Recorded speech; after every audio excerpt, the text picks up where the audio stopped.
بسم الله الرحمن الرحيم ബിസ്മില്ലാഹി അള്ളാഹുവിന്റെ നാമത്തിൽ. അർ റഹ്മാനി പരമകാരുണികൻ, അർ റഹീം കരുണാനിധി.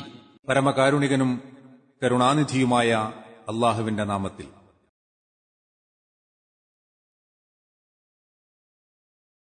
يا أيها النبي لم تحرم ما أحل الله لك تبتغي مرضات أزواجك والله غفور رحيم. വചനം 1.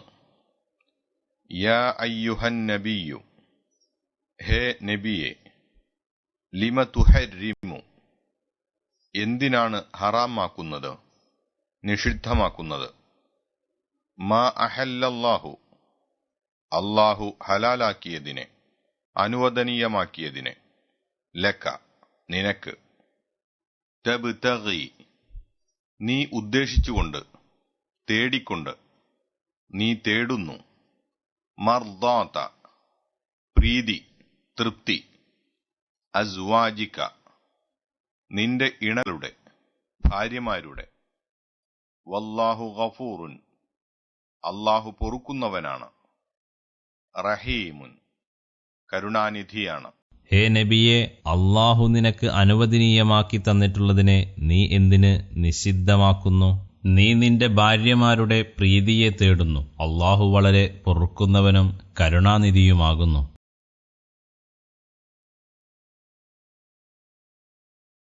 قد فرض الله لكم تحلة أيمانكم والله مولاكم وهو العليم الحكيم. വചനം 2. ഖദ് ഫറദല്ലാഹു, അല്ലാഹു നിയമിച്ചിട്ടുണ്ട്, ലക്കും, നിങ്ങൾക്ക്, തഹില്ലത ഐമാനിക്കും, നിങ്ങളുടെ സത്യങ്ങളുടെ പരിഹാരം, വല്ലാഹു, അല്ലാഹു, മൗലാക്കും, നിങ്ങളുടെ യജമാനനാകുന്നു, രക്ഷാധികാരി, സഹായകൻ, ഉറ്റബന്ധു ആകുന്നു, വഹുവ, അവൻ തന്നെ, അൽ അലീം, സർവജ്ഞൻ, അൽ ഹക്കീം, അഗാധജ്ഞനായ, യുക്തിമാൻ. നിങ്ങളുടെ സത്യങ്ങൾക്കുള്ള പരിഹാരം അള്ളാഹു നിങ്ങൾക്ക് നിയമിച്ചു തന്നിട്ടുണ്ട്. അള്ളാഹു നിങ്ങളുടെ മൗല, യജമാനനാകുന്നു. അവനത്രേ അഗാധജ്ഞനായ സർവജ്ഞൻ.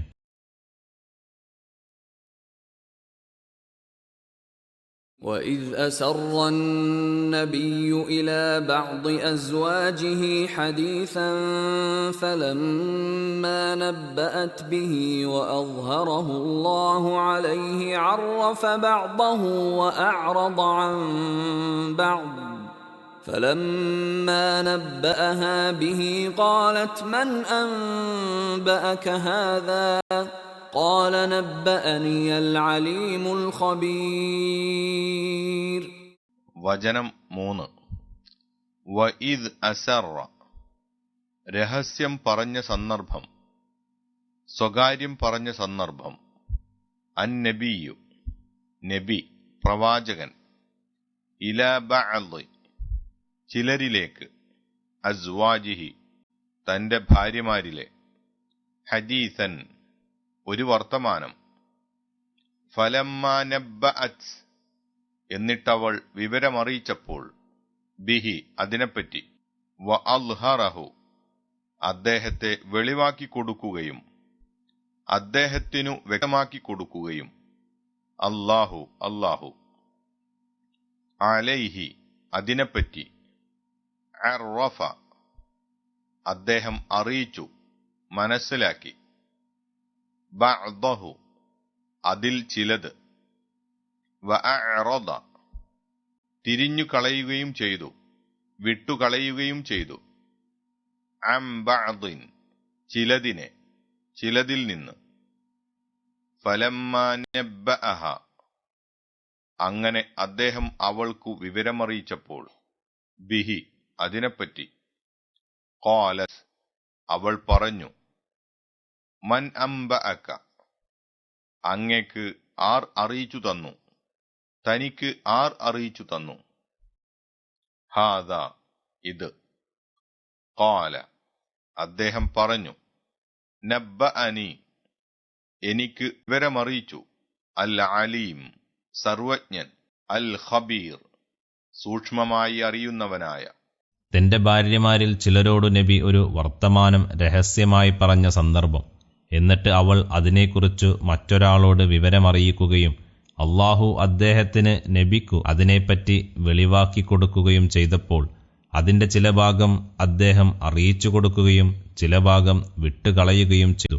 അങ്ങനെ അദ്ദേഹം അവൾക്കു അതിനെക്കുറിച്ച് വിവരമറിയിച്ചപ്പോൾ അവൾ പറഞ്ഞു, ഇത് ആരാണ് അങ്ങേക്ക് വിവരമറിയിച്ചു തന്നത്? അദ്ദേഹം പറഞ്ഞു, എനിക്ക് സൂക്ഷ്മമായി അറിയുന്ന സർവജ്ഞൻ വിവരമറിയിച്ചിരിക്കുന്നു.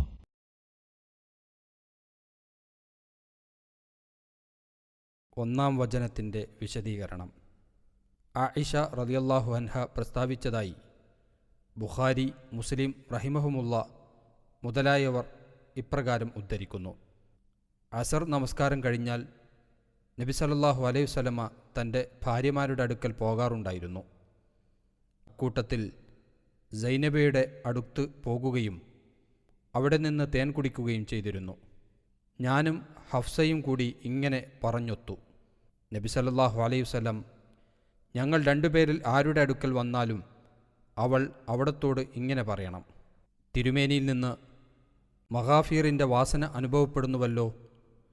അങ്ങനെ തിരുമേനി ഒരാളുടെ അടുക്കൽ ചെന്നപ്പോൾ അവൾ അങ്ങനെ പറയുകയും ചെയ്തു. തിരുമേനി പറഞ്ഞു, ഇല്ല, ഞാൻ സൈനബയുടെ അടുക്കൽ നിന്ന് തേൻ കുടിച്ചതാണ്.